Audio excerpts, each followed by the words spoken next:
permaneced en Él, para que cuando se manifieste tengamos confianza, para que en su venida no nos alejemos de Él avergonzados.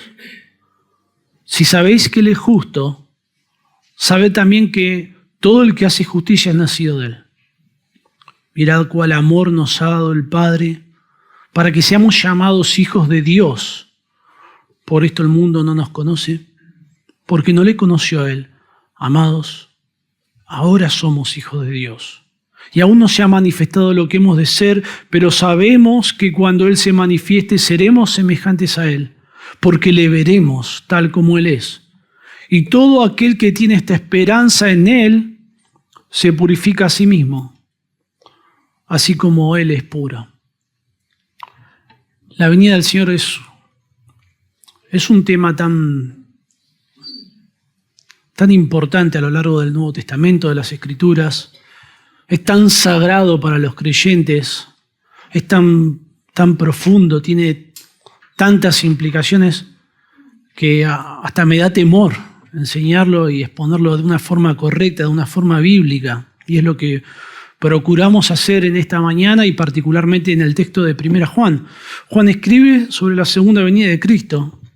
La segunda venida de Cristo es una esperanza firme y fuerte para todos sus hijos, para todos los creyentes. No solamente en la actualidad, sino a lo largo de toda la historia del cristianismo.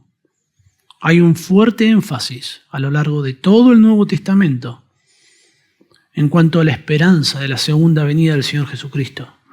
Cristo, nuestro Señor Jesucristo, nuestro Salvador, volverá. Él vendrá.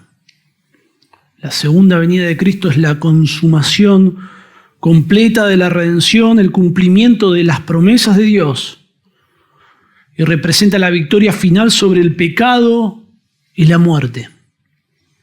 Jesús mismo, en sus propias palabras, Él prometió volver, regresar con gran poder y majestad para buscar a los suyos, juzgar al mundo y establecer su reino cumpliendo todas y cada una de las promesas de la palabra de Dios.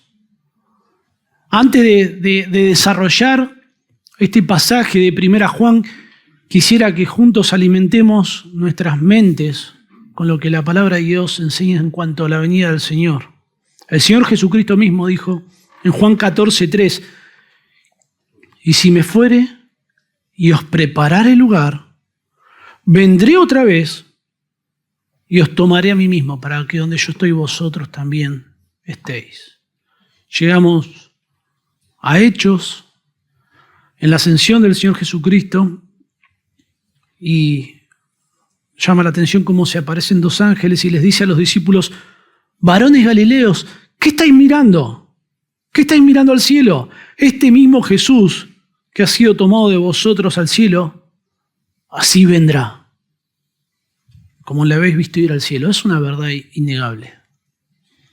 La Escritura lo enseña. En Filipenses capítulo 3, versículo 20, el apóstol Pablo dice: mas nuestra ciudadanía no está en los cielos, nuestra ciudadanía está en los cielos, de donde también esperamos al Salvador, al Señor Jesucristo. No somos de aquí, no somos de este mundo, nuestra ciudadanía está en los cielos y el Señor vendrá a buscarnos. La iglesia en Tesalónica, tenía una fuerte impresión en cuanto a la venida del Señor Jesucristo. Ellos creían firmemente esta realidad, estaban sumamente expectantes de que el Señor regresaría. Estaban muy entusiasmados con este evento, a tal punto que estaban preocupados por aquellos que habían muerto luego de la primera venida del Señor Jesucristo. Estaban preocupados: ¿qué pasa con aquellos que murieron? ¿Van a participar de la segunda venida? ¿Van a presenciar? ¿Se van a perder acaso este acontecimiento? Entendían que la venida del Señor Jesucristo es un acontecimiento definitivo en la historia de la redención y tenían temor de que algún creyente se perdiera este evento. Bueno, y Pablo les escribe para aclarar estas dudas y para darles confianza, certeza, seguridad de que todos y cada uno de los creyentes participarían de la segunda venida de Cristo. Primera Tesalonicenses capítulo 4, habla del versículo 13 al 18, del versículo 16, dice así: porque el Señor mismo, con voz de mando, con voz de arcángel y con trompeta de Dios, descenderá del cielo y los muertos en Cristo, los que ya murieron, resucitarán primero. Luego nosotros, los que vivimos, los que hayamos quedado, seremos arrebatados juntamente con ellos en las nubes para recibir al Señor en el aire, y así estaremos siempre con el Señor. El escritor de Hebreos dice que Cristo fue ofrecido una sola vez para llevar los pecados de muchos y aparecerá por segunda vez. Santiago 5:7 escribe: tened paciencia hasta la venida del Señor. Pedro, el apóstol Pedro, nos dice que el día del Señor vendrá como ladrón en la noche. Judas es la carta más pequeña, más corta del Nuevo Testamento, solamente contiene 25 versículos y hace una referencia a la venida del Señor. Dice: de estos profetizó también Enoc. He aquí vino el Señor con sus santas decenas de millares para hacer juicio contra todos. Enoc profetizó de la venida del Señor antes del diluvio. Y como leímos hoy, pasaje hermoso en capítulo 22 de Apocalipsis, Jesucristo mismo dice: ciertamente vengo en breve.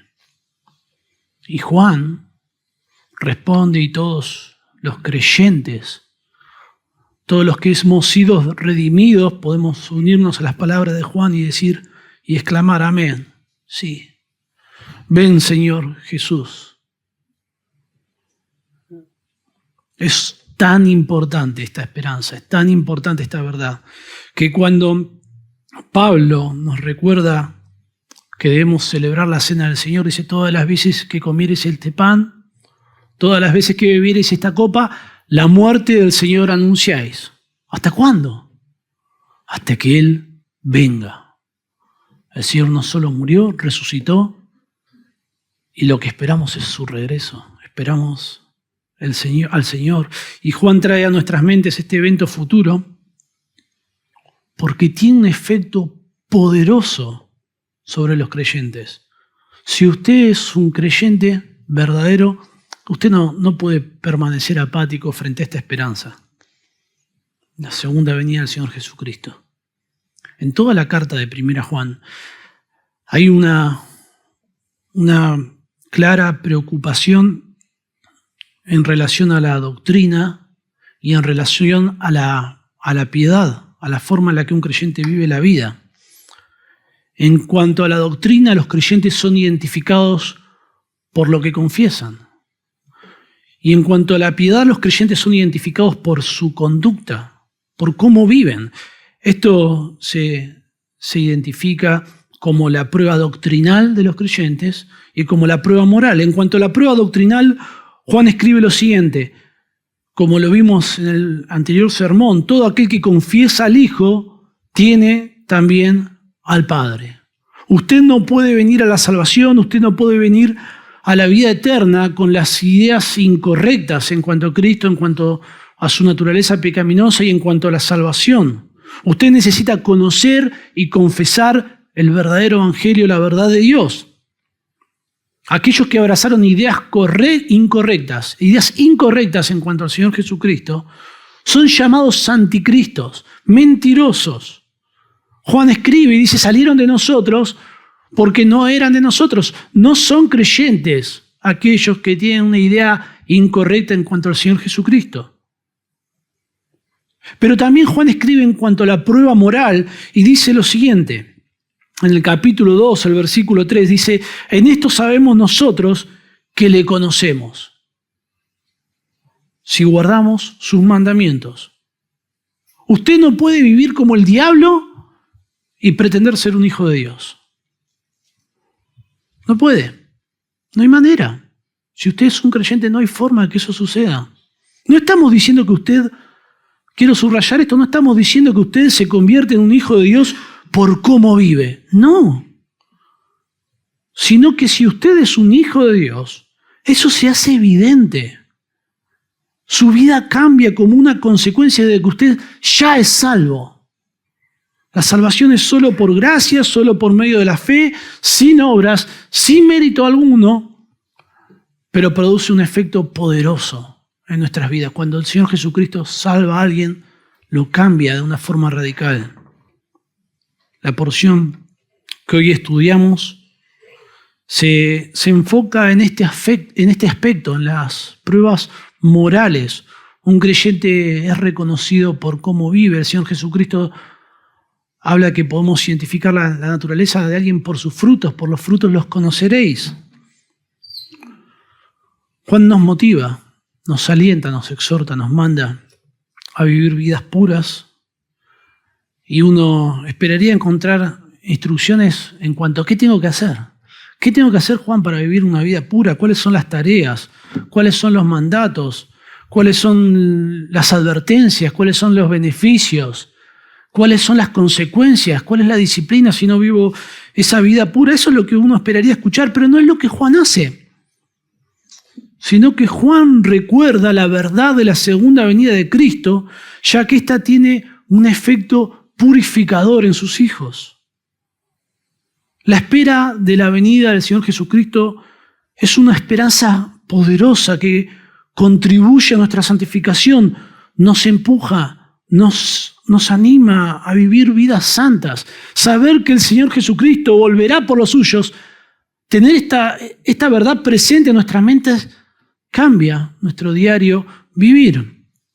Nuestros hogares seguramente están ordenados y limpios durante toda la semana a la perfección. No es así. No siempre. A veces hay un poco de caos. Es totalmente normal. Pero nunca nuestra casa está más ordenada, más limpia, más perfumada que cuando vamos a recibir visitas, ¿no? Yo a veces entro a mi casa del trabajo y digo, ¿qué pasó? ¿Quién viene hoy? Me dice, no viene nadie, limpié nomás. Yo veo todo limpio y digo, alguien viene. Pero cuando viene alguien, limpia aún más todo. Y nos dice, bueno, no vayan al baño. Uno se queda, ¿cómo? Nada, tiene que estar todo impecable. Vamos a recibir visitas y queremos recibirlos con todo pulcro, todo ordenado. Bueno, no siempre se puede, ¿no? Pero si sabemos que alguien va a venir y no sabemos cuándo va a venir, ya tenemos todo preparado mucho tiempo antes para recibir a nuestros invitados y agasajarlos de la mejor manera. Imagínense considerar y tener presente que Cristo viene a buscarnos, no sabemos cuándo, será inminente y nos encontraremos con Cristo. Usted no puede permanecer indiferente ante esta gran realidad. Imagine que usted está pidiendo a su pastor consejo en relación a su pureza espiritual, a su santidad. Yo no esperaría ser exhortado a considerar la segunda venida del Señor. Yo esperaría que se me dijera qué debo hacer, qué tarea debo llevar a cabo. Juan nos recuerda que si usted es un creyente y usted considera la venida del Señor, eso tiene un efecto sobre usted. Revitaliza nuestra fe, alimenta nuestra seguridad, acrecienta nuestra confianza. Dios usa esta verdad para forjar la imagen de Cristo en sus hijos. No nos enfocamos, o personalmente no me enfoco, reconozco que no me enfoco en la venida del Señor Jesucristo con la regularidad, con la frecuencia que debería hacerlo. Y leer esto me motiva, y seguramente usted también, a considerar la venida del Señor con mayor frecuencia, con mayor entusiasmo, con mayor regularidad. Nosotros solemos enfocarnos en otros temas, solemos enfocarnos en la fe, en el Evangelio, en el amor a Dios, en el amor a los demás. Y está bien, porque la palabra de Dios sí llama nuestra atención en cuanto a estas cosas, y Juan ya lo ha hecho. Pero cuando nos enfocamos en la esperanza en relación a la venida del Señor Jesucristo, esto tiene su riqueza, su aporte para nuestra vida espiritual. Nos da dirección, aporta perspectiva, entendiendo que todo lo que hacemos en esta vida como creyentes tiene consecuencias en la próxima vida, que tiene consecuencias en la consumación final en el futuro. La esperanza de que Cristo va a venir a buscarnos ciertamente es un motivador poderoso para la santidad hoy, ahora mismo.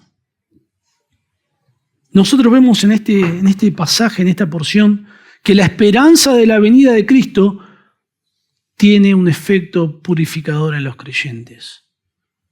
En primer lugar, quienes tienen esta esperanza de la venida de Cristo permanecen en Cristo. El versículo 28 dice: y ahora, hijitos, permaneced en Él para que cuando se manifieste tengamos confianza, para que en su venida no nos alejemos de él avergonzados. Si sabéis que Él es justo, sabed también que todo aquel que hace justicia es nacido de Él. Somos exhortados por Juan a permanecer en Cristo, con el propósito de que en el futuro, cuando Cristo venga a buscar a los suyos, nosotros tengamos la confianza de que estamos entre los suyos, de que somos verdaderos creyentes, ya que los verdaderos cristianos permanecen en Cristo. Por otro lado, Juan describe a aquellos que se alejan avergonzados, aquellos que no han permanecido en Cristo, como evidencia de que no son convertidos, de que no han nacido de Él. Comienza Juan esta sección diciendo: y ahora, hijitos, es la forma en la que Juan da inicio a toda esta sección. Anteriormente Juan ya habló sobre los anticristos, aunque es un tema que lo va a retomar más adelante, pero aquí cambia de tema, cambia de punto, y Juan se dirige a sus destinatarios, como hemos visto con regularidad.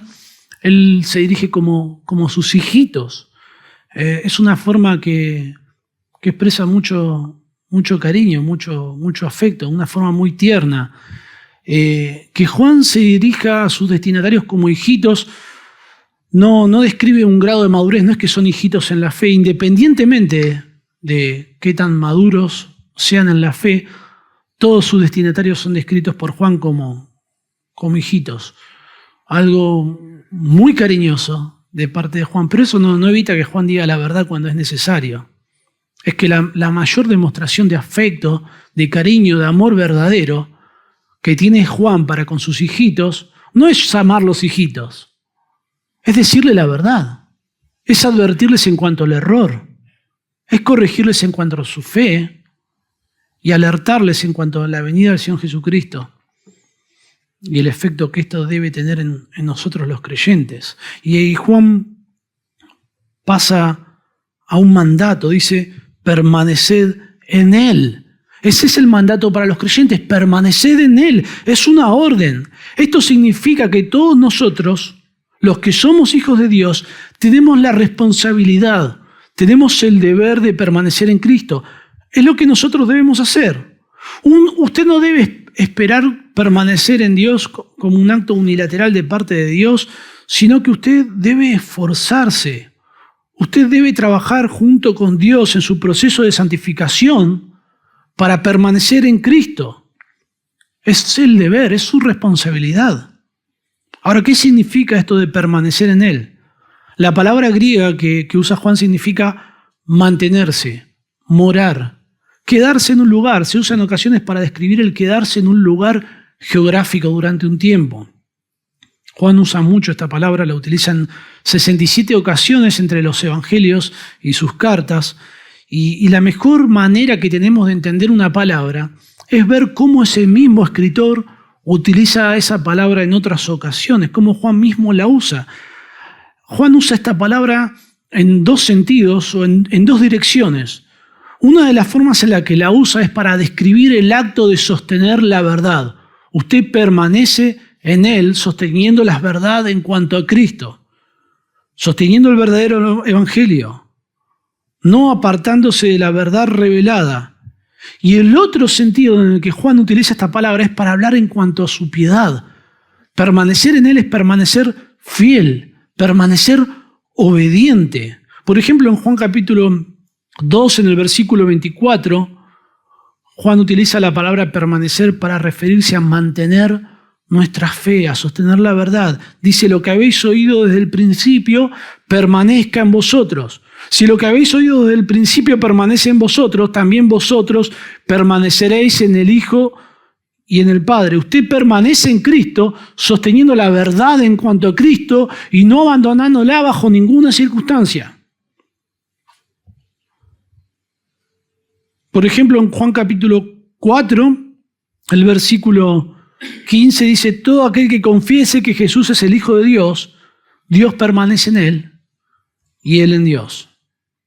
Así es como permanecemos en Cristo. Ahora, el otro sentido de permanecer es en relación a la piedad y describe el procurar vivir una vida pura, agradable a Dios.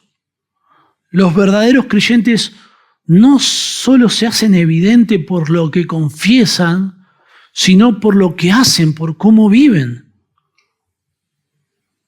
Nuestra porción que dedicamos a estudiar en esta mañana describe a los creyentes como quienes hacen justicia, como semejantes a Cristo, como viviendo en pureza. Permanecer en Cristo en este sentido tiene que ver con nuestra conducta. Me gusta cómo lo describe Juan en el capítulo 2, el versículo 6, que dice que el que permanece en Él debe andar como Él anduvo. No es solamente lo que confesamos, sino que también es qué consecuencias tiene eso que confesamos en nuestra conducta. En el capítulo 3, versículo 24, dice: el que guarda sus mandamientos permanece en Dios y Dios en él. Permanecer en Cristo no se trata de algo abstracto, no es una experiencia mística o religiosa, sino que es algo muy práctico. Andar como Él anduvo. Seguir un patrón de conducta modelado por Cristo mismo. Por eso es que permanecemos en Él. Un escritor escribe y dice: permanecer en Cristo es un antídoto contra la conducta no cristiana. Si usted es un hijo de Dios, usted tiene el deber de tener comunión con Dios. No es una opción. No es una de las tantas formas en las que usted puede vivir la vida cristiana. No. No es que si usted es muy fiel a Dios, usted es un cristiano fanático. Usted es muy fanático, así me han dicho una vez. Es que vos sos muy fanático. No. Esa es la forma en la que un verdadero cristiano vive su vida y ya. Cuando Jesús describe a los creyentes, cuando Jesús describe a los que Él salvó, en Juan capítulo 10 lo hace de la siguiente manera. Dice: mis ovejas oyen mi voz y yo las conozco y me siguen. Oyen mi voz, es la prueba doctrinal. No escuchan cualquier cosa. No siguen cualquier filosofía. Lo único que le importa es lo que dice Cristo. La verdad en cuanto a Cristo. Y me siguen a la prueba moral. Siguen a Cristo. Aunque las Escrituras enseñan que si usted es un creyente verdadero, Dios lo mantendrá eternamente seguro. Usted está en las manos del Padre. Nadie lo puede quitar, nadie lo puede arrebatar. Y usted perseverará en la fe. Sin embargo, eso no quita su responsabilidad en cuanto a que nosotros los creyentes tenemos el deber de permanecer en Cristo. Dios obra de tal manera en nuestra salvación que produce por medio del Espíritu Santo su fruto en nuestras vidas. Produce perseverancia. Y esta perseverancia tiene implicaciones a tal punto que el Señor declara en Mateo 24:13 que la evidencia de aquellos que ya son salvos es la siguiente. Dice: el que persevere hasta el fin, ese será salvo. Aunque Dios sobra produciendo esta perseverancia en nosotros, eso no quita nuestro deber, nuestra responsabilidad. Debemos esforzarnos en esa dirección, debemos esforzarnos en nuestra santificación. Y hay un propósito en esto. Juan dice: para que cuando se manifieste, esta palabra manifieste describe la segunda venida del Señor Jesucristo. Jesús le dijo a sus discípulos: no os dejaré huérfanos, vendré a vosotros. Y el propósito es que cuando se manifieste tengamos confianza para que en su venida no nos alejemos de Él avergonzados. Cuando el Señor Jesucristo venga, producirá dos reacciones. Unos experimentarán confianza, otros se alejarán avergonzados. Por lo que dice el texto, los que experimentan confianza son los que permanecieron en Él, y los que se alejan avergonzados son los que no permanecieron en Él. El propósito de esta permanencia es que tengamos confianza. Esta expresión la podríamos traducir como tengamos seguridad. Es la misma palabra que se traduce en Hebreos capítulo 10, versículo 19, cuando dice hermanos, así que teniendo libertad, es la misma palabra, libertad, para entrar en el lugar santísimo. De la misma forma que podemos entrar en la presencia de Dios, gracias al sacrificio del Señor Jesucristo, que nos ha limpiado de todos nuestros pecados, podemos tener esta libertad, esta confianza en cuanto a la segunda venida del Señor Jesucristo. Tenemos confianza para encontrarnos con el Señor. Y continúa Juan, dice, para que no nos alejemos de Él avergonzados. Y me pregunto, ¿qué es esto de alejarnos avergonzados? Significa que quienes no permanecieron en Él, quienes no permanecieron en Cristo, son salvos, pero estarán avergonzados. Bueno, el verbo avergonzados está en voz pasiva. La idea no es que se sentirán avergonzados, sino que serán avergonzados. Quienes permanecen en Cristo, quienes mantienen su lealtad en Cristo, quienes perseveran en la comunión, tienen la certeza de que no serán avergonzados por Cristo, sino que les vendrá a buscar. Pero quienes no permanecen serán avergonzados, y esta es la forma en la que Juan describe el rechazo de Cristo mismo en su venida. Es durísimo. Y nos recuerda, y me recuerda algunos pasajes de las Escrituras. Por ejemplo, usted recuerda Mateo 7, 21, dice, no todo el que me dice Señor, Señor entrará en el reino de los cielos, sino el que hace la voluntad de mi Padre que está en los cielos. Muchos me dirán en aquel día, Señor, Señor, ¿no profetizamos en tu nombre y en tu nombre echamos fuera demonios y en tu nombre hicimos muchos milagros? Entonces les declararé, nunca os conocí, apartaos de mí, hacedores de maldad. Esto es una descripción de quienes se alejan avergonzados. Otro pasaje que describe esta situación en Mateo 25, 41, Jesús enseña sobre el juicio futuro, sobre su juicio futuro, y encontramos las siguientes palabras para los incrédulos. Dice el versículo 41, entonces dirá también a los de la izquierda, apartaos de mí, malditos, al fuego eterno preparado para el diablo y sus ángeles. Imagine, ¿no? Oír esto, ser avergonzado por el Señor. No describe, como dijimos, a alguien que se avergüenza, sino a alguien que es avergonzado. Si usted no permanece en Cristo, usted no debería tener ninguna certeza en cuanto a su salvación. Nosotros no tendríamos ninguna certeza, no quisiéramos darle ninguna seguridad, ninguna confianza. Todo lo contrario.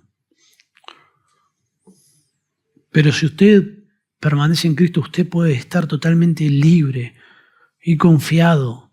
Usted puede disfrutar de la seguridad en cuanto a su destino eterno. Usted puede decir con total humildad y seguridad que en la venida del Señor Jesucristo usted no se alejará avergonzado.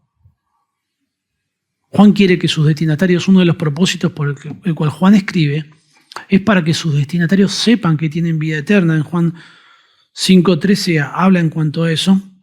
Y aquí nos habla del efecto purificador que tiene la venida de Cristo para empujar, para mover nuestra voluntad a permanecer en Él. Y como vimos, permanecer es definido por el mismo Juan, que es andar como Él anduvo, y esto es reforzado en el versículo 29.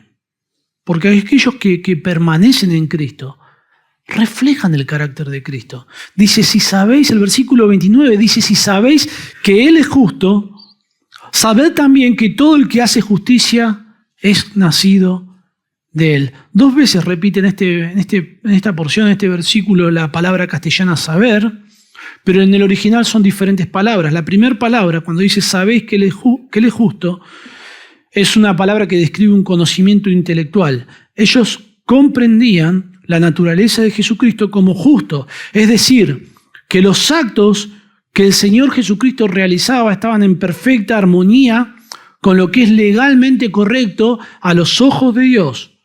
Todo lo que el Señor Jesucristo hace es justo porque Él es justo. Jesucristo mismo es la norma de lo que es justo. Nosotros nos tenemos que ajustar a lo que enseña la palabra de Dios para conducirnos de una forma justa. En cambio, Jesucristo es absolutamente justo. Él es la norma. Lo que Él hace está bien porque lo hace Él. Ahora luego dice, sabed también que todo el que hace justicia es nacido de Dios. Esta palabra sabed es otra palabra, es una palabra diferente. Describe el conocimiento, pero describe un conocimiento más personal.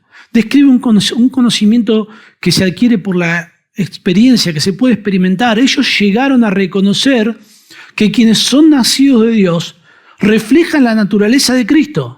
La experiencia misma le demostró que cuando alguien realmente es salvo, permanece en Cristo, anda como Él anduvo, comienza un camino de justicia porque es nacido de Él. No somos, y lo subrayo esto, no somos nacidos de Él por hacer justicia, sino que procuramos hacer justicia porque somos nacidos de Él. El nuevo nacimiento cambia todo en nuestra vida de una forma radical, que tenemos un deseo por procurar serle agradable. Y la esperanza de la venida de Cristo es como que nuestro corazón está prendido fuego y es como que eso le echa más nafta, es como que enciende nuestro corazón para buscar más al Señor, para permanecer más en Él, para andar como Él anduvo. Nos motiva, nos empuja, nos alienta. Pero también considerar la venida de Cristo tiene un efecto purificador, porque aquellos que tienen esta esperanza se deleitan en que han experimentado el amor de Dios. Haber experimentado el amor de Dios y cómo es descrito en el siguiente versículo nos da seguridad, nos da confianza, a tal punto que no hay forma de que en su venida nos alejemos de Él avergonzados porque somos sus hijos. Escribe Juan, capítulo 3, versículo 1. Mirad cuál amor nos ha dado el Padre para que seamos llamados hijos de Dios. Por esto el mundo no nos conoce, porque no le conoció a Él. Los creyentes se deleitan en el amor de Dios. Y voy a explicar por qué escojo esta palabra para describir lo que dice Juan, hablar de deleitarnos. Deleitarnos en una verdad significa que al considerar esa verdad experimentamos asombro, placer, satisfacción, gozo. Contemplar tal amor por nosotros trae disfrute a nuestra vida como hijos de Dios. Comienza diciendo Juan aquí, mirad cuál. Mirad es la misma palabra que utiliza en el versículo 29 cuando dice sabéis que Él es justo. Pero aquí es un imperativo, es un mandato. Juan nos llama a prestar mucha atención a esta gran verdad, al amor que nos ha dado el Padre para que seamos llamados hijos de Dios. Lo que manda Juan es mucho más que conocer, que tener un conocimiento intelectual de esta verdad, sino que somos exhortados a asombrarnos en esta verdad, a tal punto que nuestras mentes, nuestros pensamientos quedan cautivos de cómo se ha manifestado el amor de Dios. Dice, mirad cuál. Es interesante esta palabra cuál. Literalmente significa ¿de qué país? Mirad de qué país es el amor de Dios. Es una expresión idiomática. Es muy similar para mí a la que nosotros utilizamos cuando decimos, no, esto es de otro planeta. Esto es fuera de serie. Esto es, wow, es tremendo. O sea, el Señor nos llama a que quedemos maravillados. Es el deber de un creyente quedar maravillado frente a la realidad del amor de Dios. El amor de Dios por nosotros es de otro planeta, es fuera de serie. Es fuera de lo terrenal, es ajeno a nuestra experiencia humana. No tiene nada que ver con lo que nosotros comprendemos o experimentamos en cuanto al amor de Dios. Nuestro amor es totalmente diferente. Nuestro amor está muy dominado por nuestros sentimientos, por nuestras emociones. A menudo nuestro amor está influenciado por las circunstancias o por las expectativas que podemos tener. Nuestro amor suele ser condicional, suele ser cambiante, débil porque nosotros somos débiles y limitado porque somos limitados. Ese es el amor que nosotros experimentamos. Una porquería. En comparación con el amor de Dios no tiene sentido. En cambio, el amor de Dios es totalmente diferente. Fíjese que no dice que el Padre nos ama, sino que ese amor nos ha sido dado. Describe el amor de Dios como un regalo, como un presente, como una acción soberana de Dios donde Dios nos obsequia ese amor. Dios no es influenciado a amarnos por nadie y por nada, mucho menos por nosotros. Dios no nos ama de una forma circunstancial, sino que ese amor nos ha sido dado, no hay forma que deje de amarnos. Esta palabra nos ha dado es un verbo perfecto, activo, es una acción que ocurrió en el pasado y que tiene consecuencias en el presente. Este amor nos fue dado antes de la fundación del mundo, antes de que usted hiciera algo por lo cual Dios pudiera amarlo. Este amor nos fue dado por iniciativa divina, por iniciativa de Dios, en el libre ejercicio de su voluntad. En el ejercicio de este amor, Dios asume todo el costo, Dios asume todo el sacrificio y nosotros recibimos todo el beneficio y nada más y nada menos.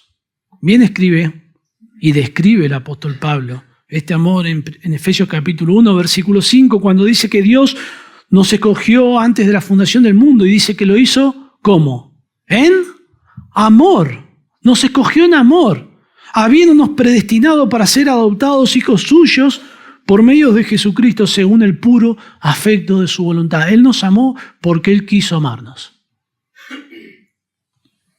El resultado del amor de Dios es tan maravilloso este amor que produce un resultado en sus hijos, en los creyentes. Dice que seamos llamados hijos de Dios. Los teólogos describen el amor de Dios como hay una manifestación general del amor de Dios. Los teólogos describen esta manifestación general como la gracia común. Todos los seres humanos que han nacido a lo largo de la historia han experimentado de alguna forma, en mayor o menor medida, la gracia de Dios, el amor de Dios. Dios le da a todos los seres humanos aliento y vida. Todos los seres humanos han disfrutado de todas las bendiciones que Dios ha aportado en la creación como consecuencia de la vida que tienen. Todos los seres humanos pueden participar de la oferta de salvación. Dios manifiesta su amor a todo el mundo por medio del Señor Jesucristo. Pero hay una manifestación del amor de Dios que es especial, que es única. Y esta es la gracia especial de Dios. Y solo los creyentes son los que han experimentado que como resultado, que como consecuencia del amor de Dios, somos llamados hijos de Dios. Somos llamados. Seamos llamados, dice Juan. Es un verbo pasivo. No somos llamados hijos de Dios por nosotros mismos. No es cuando nosotros decimos yo soy un hijo de Dios. Está bien decirlo. Juan lo va a hacer. Pero no es lo que está describiendo Juan aquí, sino que describe un acto unilateral, un acto de parte de Dios, donde nos llama sus hijos. ¿Qué resultado? ¿Qué resultado produjo el amor de Dios en nosotros? No me olvido nunca más, yo suelo tener una memoria muy mala, muy mala. Alguna cosa a veces me queda grabada en la mente. Yo no me olvido nunca más cuando nacieron mis hijos. Gracias a Dios pude participar del parto, pude estar ahí presente. Yo pensé que me iba a desmayar, pues soy muy sensible a ver la sangre y todo eso. Y encima el doctor ahí casi que me quería hacer participar a mí. Y me decía, vení, mirá acá, mirá esto, haz esto. Tremendo. No me voy a olvidar nunca de eso. Luego de que mi hijo nació, de que lo tomé en mis brazos, de que disfrutamos y nos regocijamos con nuestra familia, de que es nuestro hijo, me presenté ante las autoridades civiles para dejar escrito legalmente, este es mi hijo. Él no podía decir que era mi hijo, ¿no? Claro, recién nacido, imagínense. No estaba en sus manos tomar ninguna decisión al respecto. Pobre Juan ni sabía que era mi hijo. No estaba en sus manos determinar que era mi hijo, no podía reclamar que era mi hijo, sino que fue un acto unilateral de legitimación, una afirmación permanente de su identidad y de pertenencia a la familia Marota. Y ya está. Y no se puede elegir los padres. Y alguno podrá pensar, es injusto. Lo que toca, toca, hijo. Es así. Dios, nuestra identidad como hijo de Dios, no descansa en algo que nosotros hicimos.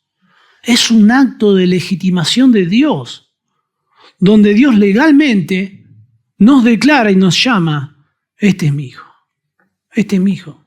Qué confianza que aporta eso para nosotros, qué seguridad, qué certeza. Y el mundo ignora esta realidad. El mundo no puede verlo usted como un hijo de Dios de esta forma. No lo puede ver. El mundo no nos conoce porque no le conoció a Él. Juan aquí utiliza la palabra mundo para describir el universo de incrédulos. Si no reconocen a Dios como el Señor, como el Creador, como quien merece obediencia absoluta, ¿cómo van a reconocerlo a usted como hijo de Dios? No hay manera, no hay forma. Para ellos somos fanáticos, estamos locos, somos ignorantes. Eso es lo que deberíamos esperar de este mundo. Sin embargo, como nosotros hemos conocido a Dios, podemos deleitarnos en el amor de Dios, podemos pensar en su venida, podemos tener confianza en cuanto a nuestro destino eterno, con total seguridad, sin ninguna soberbia. Porque ¿qué orgullo hay en que seamos su hijo? Yo no hice nada para ser el hijo de mi padre. Dios nos salvó. El amor de Dios tiene un efecto santificador en nosotros. No hacemos nada de lo que hacemos para ganarnos el amor de Dios, sino que hacemos lo que hacemos porque Dios nos amó. Nuestro amor es una respuesta al amor de Dios. Juan escribe en 4:19 que nosotros le amamos a Él porque Él nos amó primero. Tremendo. Y la venida de Cristo a la luz de esto nos da certeza, confianza. Sabemos de que el Señor va a venir a buscarnos porque hemos recibido su amor, porque somos sus hijos, porque Él nos ha llamado sus hijos, porque su amor ha sido escandaloso y podemos deleitarnos en eso. En tercer lugar, quienes tienen la esperanza de la venida del Señor tiene un efecto purificador, porque quienes tienen esta esperanza están siendo y serán transformados a la imagen de Cristo. Capítulo 3, versículo 2 dice, amados, ahora somos hijos de Dios. Y aún no se ha manifestado lo que hemos de ser, pero sabemos que cuando Él se manifieste seremos semejante a Él, porque le veremos tal como Él es. Y todo aquel que tiene esta esperanza se purifica a sí mismo, así como Él es puro. Finalmente seremos como Cristo. Esto sucederá en el futuro cuando nos encontremos con Cristo, cuando miremos a Cristo. Pero la Escritura enseña que cada día de nuestras vidas somos transformados a la imagen de Cristo. Dios nos transforma ahora, formando a Cristo en nosotros. Y esto será completo y definitivo en su segunda venida. Cuando Juan describe ahora, comienza esta porción, describe nuestra identidad presente y dice, ahora somos hijos de Dios. Lo somos ahora. Esa es nuestra actualidad. Somos hijos de Dios. Es nuestra identidad legal, con todos nuestros errores, con todas nuestras debilidades y claro, con todos nuestros pecados. Y a pesar de ellos, somos hijos de Dios. Pero como somos hijos de Dios, podemos tener esta certeza de que Dios no nos dejará así como estamos ahora. Dios nos transformará en un camino hacia la pureza que culminará con la imagen perfecta de Cristo formada en nosotros, sus hijos. Ese es nuestro futuro. Juan escribe, aún no se ha manifestado lo que hemos de ser. ¿Qué hemos de ser? Semejantes a Él. En el contexto se nos dice que Él es justo, que Él es puro. Está haciendo una referencia al aspecto moral del Señor Jesucristo, sin pecado. Nosotros seremos semejantes a Él, sin la lucha con el pecado, sin la presencia del pecado en nuestras vidas. Romanos 8:29 dice que los que antes conoció también los predestinó para que fuesen hechos conforme a la imagen de su Hijo. La Biblia enseña que los creyentes seremos finalmente perfectamente santos, perfectamente puros, y que la norma, que el modelo de esa santidad, de esa pureza, está identificado con la persona del Señor Jesucristo. Cuando Pablo escribe en cuanto a nuestra naturaleza, dice en 1 Corintios 15:49, hemos traído la imagen del terrenal, de Adán. Traeremos en el futuro también la imagen del celestial, de Cristo. El Señor nos escogió en Él para que fuéramos santos y sin manchas delante de Él. En Filipenses 3:21 dice de Dios Pablo, el cual transformará el cuerpo de la humillación nuestra para que sea semejante al cuerpo de la gloria suya, de Cristo. ¿Y cuándo sucederá esto? Cuando Él se manifieste. En su venida seremos semejantes a Él, porque le veremos tal como Él es. Es muy curioso esto. Me quemó la cabeza en la semana pensar en esto. Es maravilloso. Yo le animo a que lo leamos de vuelta por lo que dice. Seremos semejantes a Él porque le veremos tal como Él es. Es impresionante lo que produce ver a Cristo. No entendemos todos los detalles de cómo sucederá, pero sabemos que sucederá. Veremos a Cristo y ya nunca más seremos los mismos. Imaginen aquellos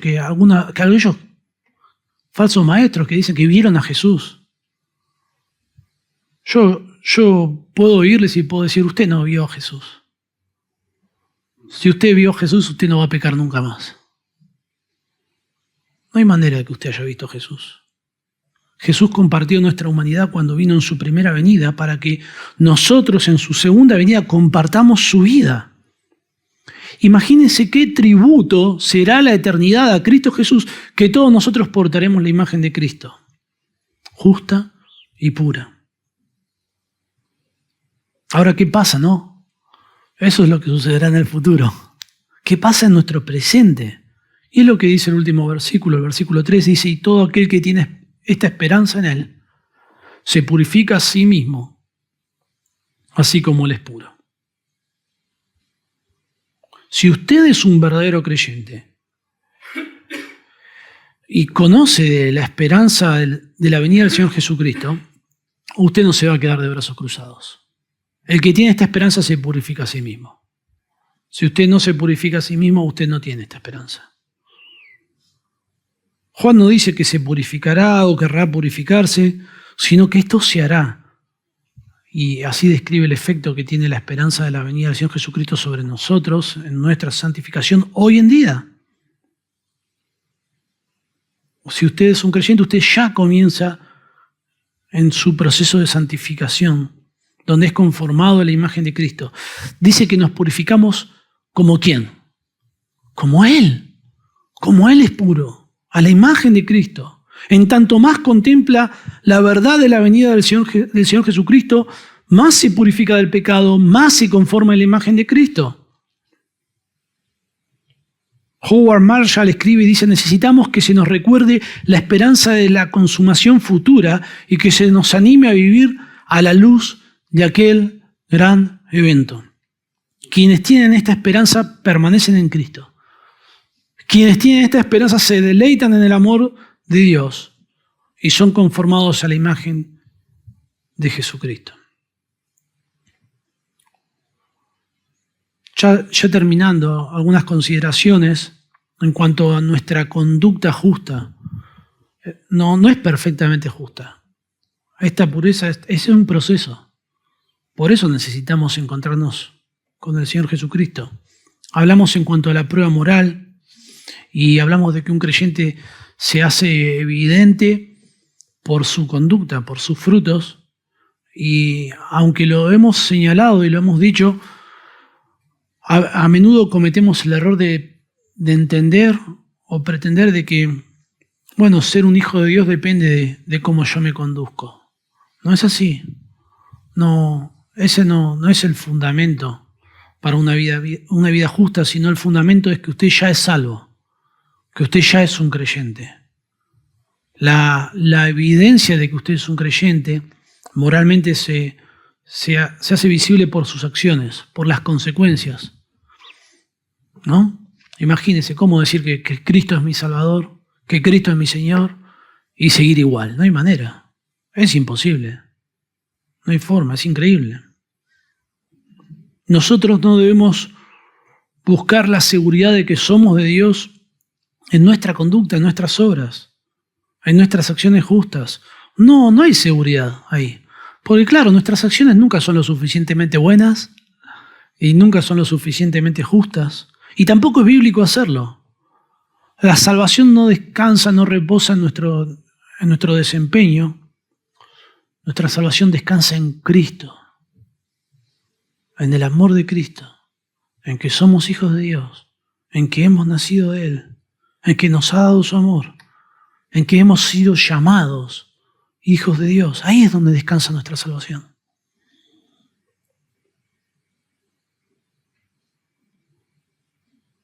Reconocer que al leer un pasaje como este, no debemos descuidar nuestra meditación en la esperanza futura en cuanto a la venida del Señor Jesucristo para cultivar nuestra relación con Él. Si nosotros tenemos una expectativa fuerte del inminente regreso del Señor Jesucristo y atendemos a nuestra identificación con Él, que finalmente seremos manifestados como sus hijos, estas verdades tienen un impacto transformador en nuestras vidas. Nuestra fe se fortalece y nuestra determinación de vivir una vida piadosa aumenta, se afirma. Los creyentes necesitamos tener esta perspectiva correcta en nuestra vida cristiana para poner, como cantamos hoy, nuestras miradas en Cristo. Sabiendo que ahora nosotros miramos al Señor por la fe, pero un día le veremos cara a cara y ya nada será igual. Oremos. Nuestro Dios y Padre, Señor, no podemos. Leemos y no podemos comprender todo. No nos podemos ni imaginar. Señor, hay tanto gozo, hay tanta alegría aquí, ahora, por ser tus hijos, y solo de pensar que es incomparable con lo que nos espera en el futuro. Señor, no lo podemos comprender, lo podemos conocer, podemos saberlo por tu palabra y podemos experimentar el impacto que esto tiene en nuestras vidas, en nuestro diario vivir. Señor, que cada momento, cada aflicción, cada dificultad que nos toque atravesar, que a la luz de tu regreso por nosotros, Señor, nos empuje, nos anime, nos aliente a buscarte aún más, a vivir de una forma que te sea agradable, Señor. Te agradecemos por esta esperanza, por esta verdad gloriosa, Señor, y no quisiéramos olvidarnos ni perder ni descuidar esta perspectiva, Señor. Te lo pedimos en el nombre del Señor Jesús. Amén.